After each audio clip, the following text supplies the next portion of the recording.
How's it going, everyone? It's me, Lone. I just woke up. It's 6 a.m., but Xbox and Bethesda finally announced their developer_direct event.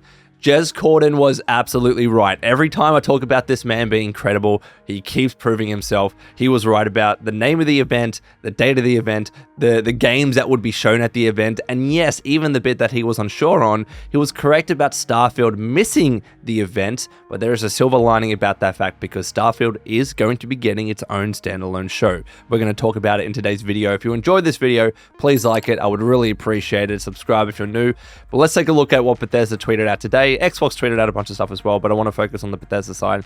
So Bethesda said the following: join us for the hashtag Developer Direct presented by Xbox and Bethesda, featuring major updates from Minecraft Legends, Redfall, Forza Motorsport, and The Elder Scrolls Online. Tune in January 25 at 3 p.m. ET, and they included a link to an article. Now, I'll read the first part of that article in a second, but I do want to look at this follow-up tweet that Bethesda sent out, which says the following: to dedicate the proper amount of time for a deep dive into Starfield, a standalone show is in the works. Do you remember in the last video how I was like, it would be absolutely crazy for Bethesda not to clarify this point? Kudos. This is exactly what they needed to do to get out in front of it. If they did not have this a little bit about Starfield, people would go into the show thinking Starfield would be part of it. Even if they listed the games, and they do, I'll show you the article, right? Even if they listed the games and it didn't include Starfield, but they didn't clarify that point, people would still think it would come out as a surprise. Guaranteed. So I'm really glad that they've clarified it at this point, and I'll talk about whether I like Starfield getting its own standalone show in a second, but let's go on to the article itself.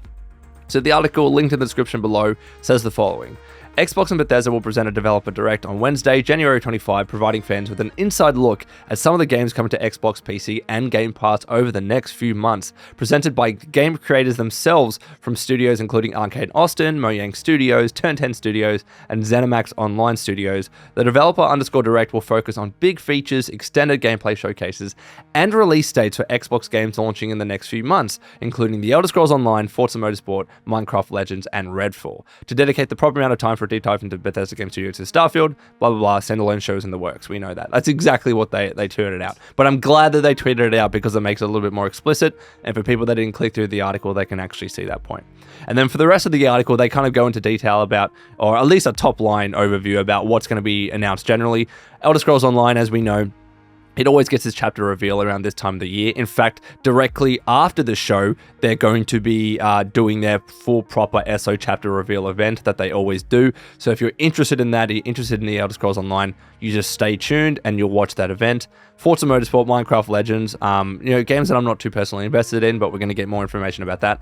And Redfall. Redfall is the interesting one. It says here, Arcade Austin, the minds behind Dishonored and Prey, will showcase brand new gameplay from their upcoming FPS. The Developer Direct will reveal single and multiplayer gameplay, showing more of how you and your friends will take down bloodthirsty vampires on the picturesque island of Redfall, Massachusetts.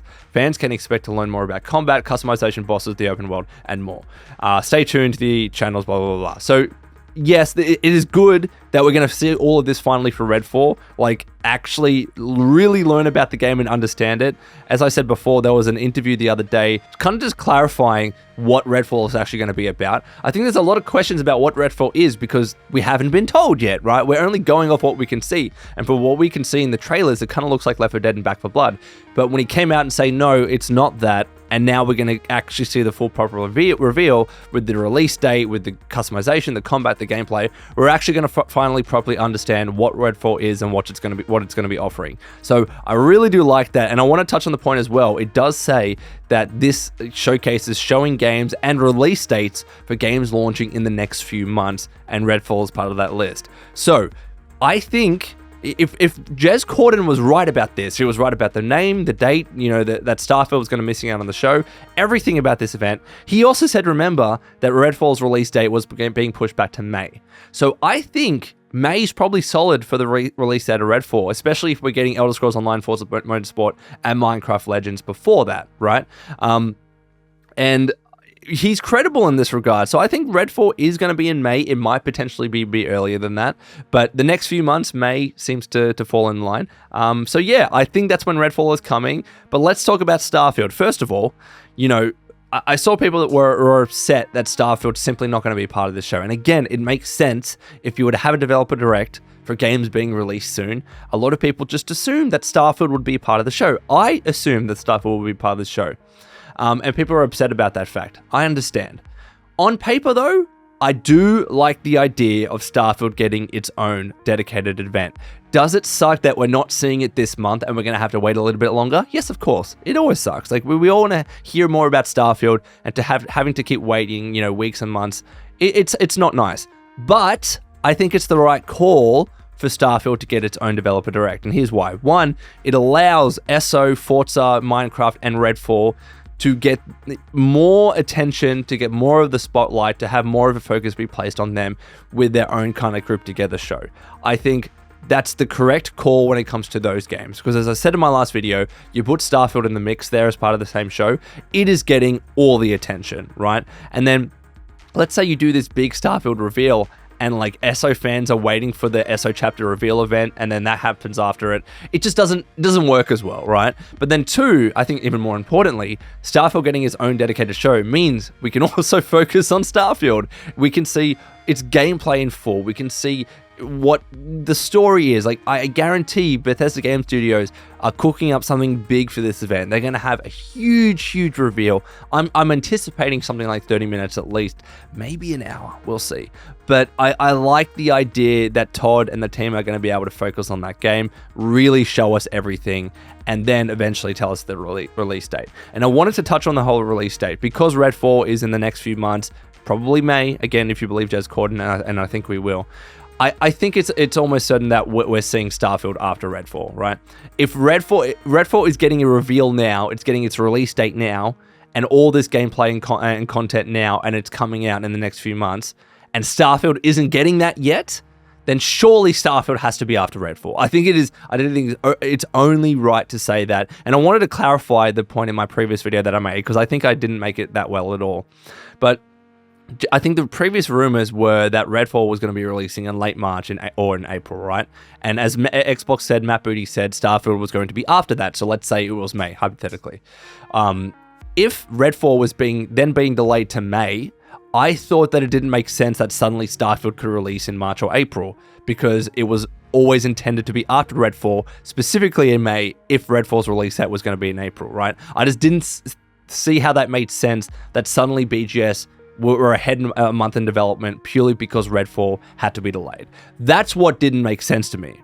If you believe, Redfall was meant to be coming in April, if it was meant to be coming in March, right, and then let's say Starfield was meant to be April, then Redfall, it could be delayed to May, and that leaves Starfield for April. So maybe Starfield could still be April, maybe.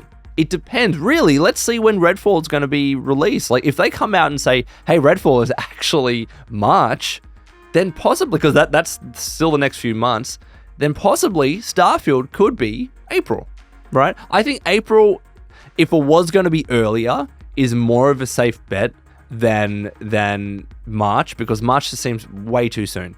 But I think we need to believe Jez Corden. I think Jez Corden saying that it's been pushed back to May, given he was right about all of this stuff, I think we need to be sure that Redfall is May, and because we are not yet seeing this information about Starfield's going to have to wait until after Redfall, so after May. I think June still, sorry. I think, the 6th of June date would work because it's 6/6. It is the same day as Diablo 4. I know a lot of you said that there's a lot of competition in that regard, but you know where there's a lot of competition as well? Releasing the game during the week of E3 or after E3, because E3 is after June 6th. That's why I was saying that Bethesda kind of if they're going to release the game in the first half of this year, they kind of have to get it out before E3, because when E3 comes around, there's going to be so much more news, so many more gameplay reveals, so many more announcements, and people might hoard their dollars or the money that was spent on a Game Pass subscription. They might hoard that for the games coming out that were just announced at E3. It's just a bad time to release the game at that stage when you're trying to convince the masses to either purchase this game or subscribe to Game Pass for it, when all this other news is just crowding the internet. So I still think 6th of June. At the very least, I think June is the safest bet if the game is still being released in the first half of this year. But there's every opportunity that it could actually be delayed slightly, even just a little bit slightly, but I think it's the better date. But yeah, I do like this standalone event. I like that they're focusing on these other games, and I'm very excited to see what's to come. So let me know your thoughts in the comments below, Waysanders. I'm sorry for this video. It was rushed. It is like literally 6 in the morning. I just had my coffee, but let me know your thoughts. And until next time, this has been Alone. Please take care of yourselves, and would you kindly keep fighting the good fight.